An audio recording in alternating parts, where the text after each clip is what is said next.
Soal batubara Indonesia bisa skakmat dunia.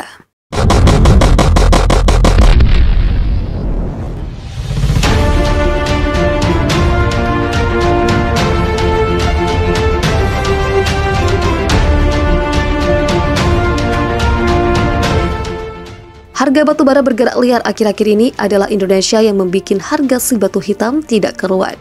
Kemarin harga batubara di pasar ICE Newcastle, Australia ditutup di 170 US dollar per ton. Ambles 3,95% dibandingkan posisi penutupan perdagangan akhir pekan lalu. Pada perdagangan sebelumnya, harga batubara berkurang 1,67%. So, dalam 2 hari perdagangan harga komoditas ini ambrol 5,55%. Akan tetapi belum lama ini harga batubara sempat melonjak tajam, bahkan pada 6 Januari 2022, harga naik 11,35% dalam sehari. Ini adalah kenaikan harian tertinggi sejak 3 November 2021.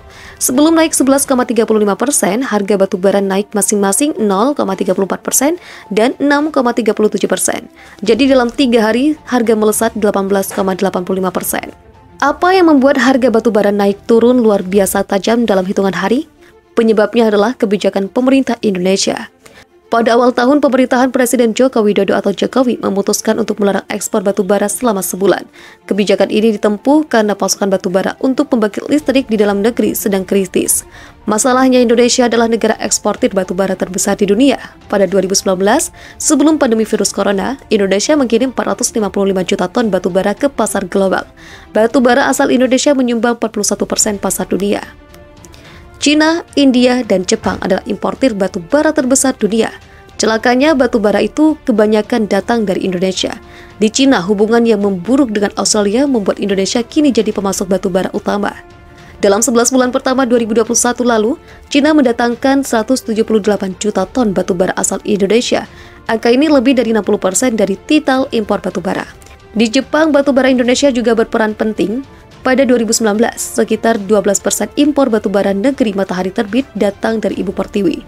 Ketiadaan pasokan batubara dari Indonesia sempat membuat Jepang keringat dingin.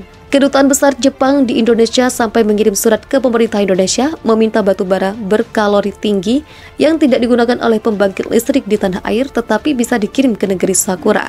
Larangan ekspor yang begitu tiba-tiba berdampak serius terhadap aktivitas ekonomi di Jepang dan kehidupan masyarakat sehari-hari, sebut surat itu. Di India, situasinya hampir sama dengan China. Pada 2019, batubara asal Indonesia menyumbang 49% dari total impor batubara. Indonesia menduduki peringkat teratas negara pemasok batubara ke negeri Bollywood. Kami tidak melihat ada pengiriman sejak 31 Desember 2021, sebut seorang trader di Gujarat, India seperti dikutip dari Reuters. Tidak hanya dari luar, dunia usaha dalam negeri pun bereaksi. Arsyad Rashid, Ketua Umum Kamar Dagang dan Industri Indonesia menegaskan nama baik Indonesia di mata dunia dipertaruhkan akibat larangan ini. Nama baik Indonesia sebagai pemasok batubara dunia akan anjlok.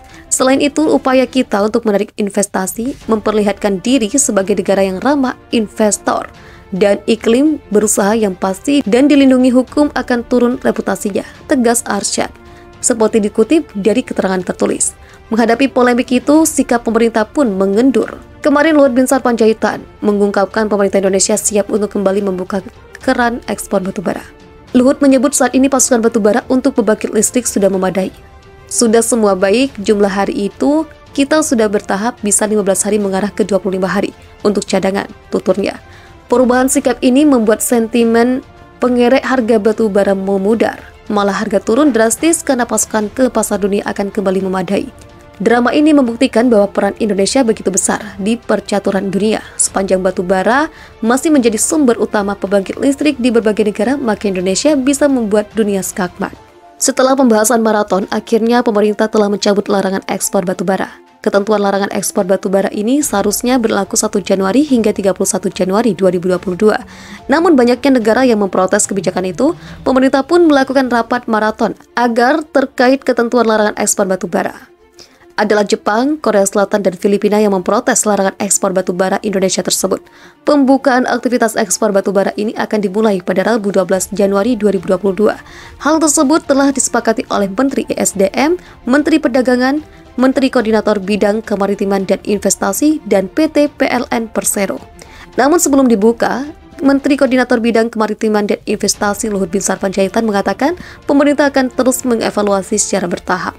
Adapun evaluasi tersebut mengenai pemenuhan batu bara untuk kepentingan dalam negeri, persoalan perusahaan batu bara yang tidak memiliki kerjasama dengan PLN, serta jenis batu bara yang dibutuhkan PLN. Luhut bilang 14 hari sejak ekspor dibuka, seluruh kontrak batu bara untuk PLN termasuk IPP di tahun 2022 sudah bisa dipastikan beserta dengan alokasi per bulannya untuk masing-masing supplier dan juga alokasi ke PLTU-nya. Dari laporan PLN ke pemerintah, Luhut mengungkapkan kondisi suplai PLN kini sudah jauh lebih baik.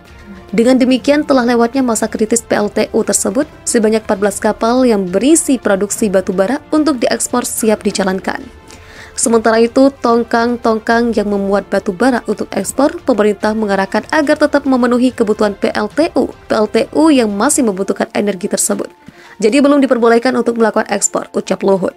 Luhut yang pernah menjabat sebagai Menteri Perindustrian dan Perdagangan ini menyampaikan apresiasi kepada semua pihak, KL, PLN, INSA, Asosiasi Pertambangan Batubara Indonesia atau APBI, dan Kadin yang sudah terlibat untuk menyelesaikan masalah larangan ekspor ini.